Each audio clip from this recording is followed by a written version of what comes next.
The family of a 3-year-old boy from Miskin near Cardiff are hoping he could soon walk properly for the very first time. Taliesin Campbell has cerebral palsy and the muscles in his legs are so tight he can't put his feet flat on the floor. But as Caroline Evans reports, an operation only available in America might change everything. Good boy! Wow!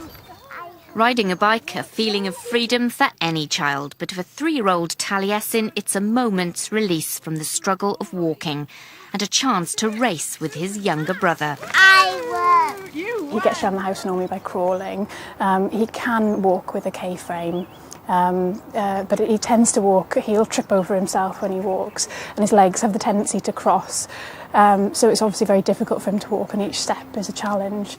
So his parents have decided to follow the example of around 50 other families from the UK and take him to America for an operation which could give him the chance to walk without support. It will allow him to sit normally, to be able to stand on his own and to be able to walk on his own.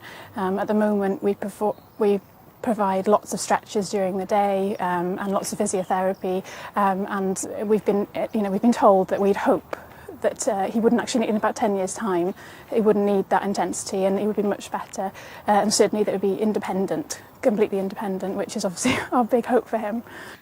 At this hospital in St. Louis, one of America's top neurosurgeons carries out the operation, which is still widely unknown here. This is how it works.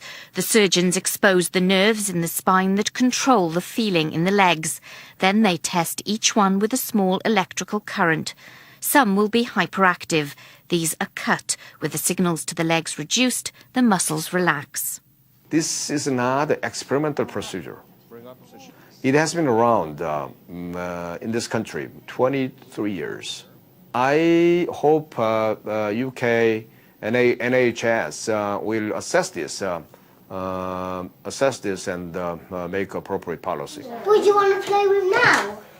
Visiting his friend, 3-year-old Evan. It's a chance to play with each other's toys and for mothers Claire and Paula to compare notes. Let's see if we can get loader. Evan.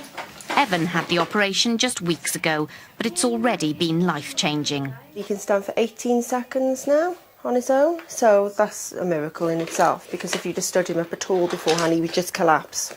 Both families are frustrated that the operation is not available here. In a couple of years, Evan won't need physio. He won't need Botox or baclofen, which are other things that kids with cerebral palsy end up having. He won't need orthopaedic surgery, which is very expensive now. So by spending $40,000 or more than that, we've actually ended up saving the NHS long term.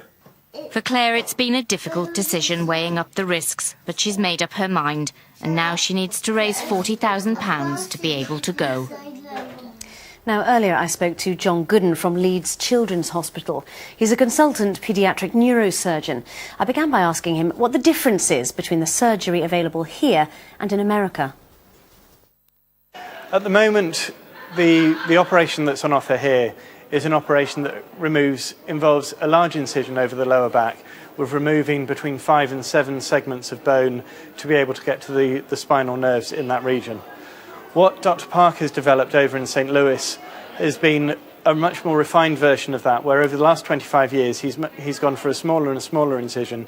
So now he makes an incision that's about 1 inch or 2 long, that only involves removal of 1 segment of bone and is therefore much less invasive to the spine. And are the results that much better? Yes, he gets very good results in terms of relief of spasticity, and then the major difference by going for a smaller incision is reducing the risk of spinal deformity in the future.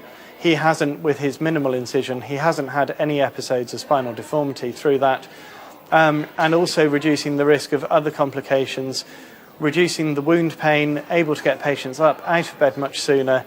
His patients leave hospital on the 5th day after surgery. It's very common through the old, bigger incision to still be in hospital between 4 and 6 weeks later. Now, why aren't we doing this here? How can we catch up? It's a complicated procedure, and it does a lot of it centre around patient safety, which is appropriate. The National Institute for Health and Clinical Excellence have produced an updated guidance in December that says that yes, it's safe to do and it can be done in this country.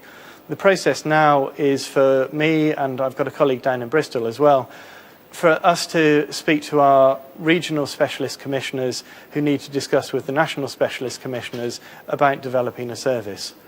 The overall demand in the UK could be as many as possibly 200 patients per year, but then that as a patient number is a large number, but it's not a number that needs 15 centres to offer the surgery.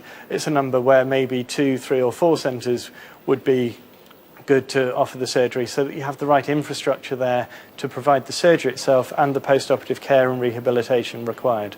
Okay, Mr. Goodman of Leeds Children's Hospital, thank you very much indeed.